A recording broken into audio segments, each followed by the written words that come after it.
hormati, pada 24 Juni 2026 lalu, Presiden Prabowo menghadiri acara Puncak Pekan Nasional atau PENAS Petani Nelayan ke-17 di Kabupaten Gorontalo. Kehadiran Presiden dalam acara itu menjadi penegasan komitmen dan keberpihakan pemerintah kepada petani yang selama ini menjadi tulang punggung negara dalam mencapai kedaulatan pangan nasional. Di era kepemimpinan Presiden Prabowo, bentuk keberpihakan pemerintah kepada petani telah ditunjukkan lewat berbagai kebijakan. Untuk menjamin pupuk subsidi selalu tersedia dalam jumlah cukup dan tepat waktu, pemerintah menambah kuantum pupuk subsidi hingga 2 kali lipat menjadi 9,5 juta ton dan memangkas rantai birokrasi melalui Peraturan Presiden Nomor 6 Tahun 2025 tentang tata kelola pupuk bersubsidi. Penyaluran pupuk dilakukan berlangsung dari PT Pupuk ke Gabungan Kelompok Tani atau Gapoktan atau koperasi dan kemudian ke petani. Petani yang telah terdaftar dan hendak menebus pupuk cukup membawa KTP saja. Tata kelola juga diintegrasikan secara digital sehingga data penerima dan penyaluran lebih mudah dipantau.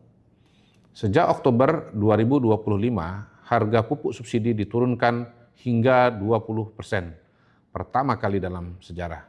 Harga pupuk urea yang semula Rp2.250 per kilogram turun 20% menjadi Rp1.800 per kilogram. Lalu pupuk NPK dari semula harga Rp2.300 per kilogram turun 20% menjadi Rp1.840 per kilogram. Pupuk subsidi untuk sektor perikanan yang sudah 4 tahun dihapuskan, tahun ini kembali diberikan dengan jumlah 295.000 ton. Selanjutnya, upaya lain yang dilakukan pemerintah yaitu dengan menyalurkan bantuan alat dan mesin pertanian atau Alsintan, serta sarana produksi demi mendorong modernisasi pertanian dan swasembada pangan. Jenis Alsintan yang diberikan seperti traktor roda 2 dan 4, mesin penanam atau rice transplanter, combine harvester atau mesin pemanen, hingga drone untuk menanam benih dan penyemprotan hama. Untuk tahun 2026, Kementerian Pertanian telah menyiapkan sekitar 38.969 unit bantuan Alsintan dengan anggaran sekitar Rp4,19 triliun untuk didistribusikan ke petani. Selain itu, ada juga skema kredit Alsintan di mana pemerintah memberikan fasilitas pinjaman dengan suku bunga sangat ringan melalui bank pemerintah atau daerah untuk pengadaan alat. Pemerintah juga menaikkan harga pembelian pemerintah atau HPP gabah yang diserap Bulog dari Rp6.000 menjadi Rp6.500 per kilogram, at any quality atau tanpa rafaksi. Kenaikan HPP dan serapan gabah Bulog membuat harga gabah petani terjaga minimal di Rp6.500 per kilogram. Keberpihakan pemerintah terhadap sektor pertanian ini pun telah membuahkan hasil manis.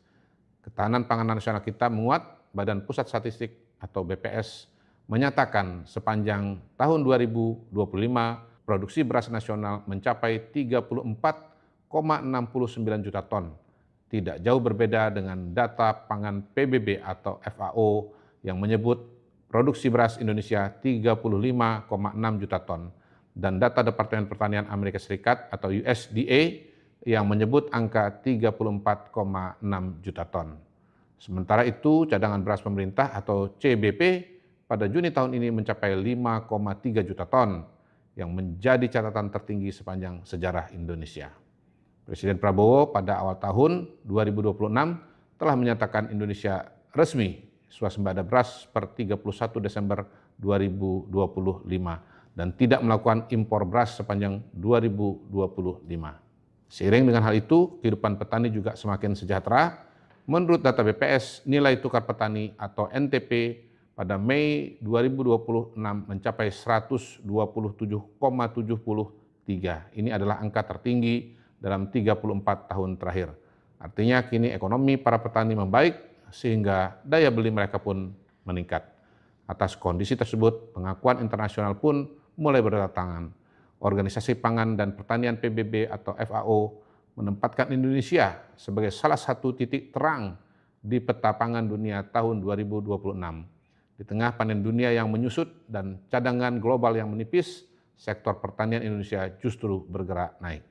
Indonesia kini duduk di posisi keempat sebagai produsen beras terbesar di dunia, berada di bawah India, Tiongkok, dan Bangladesh. Ini merupakan prestasi bangsa sekaligus pengingat betapa besarnya jasa para petani bagi kehidupan kita.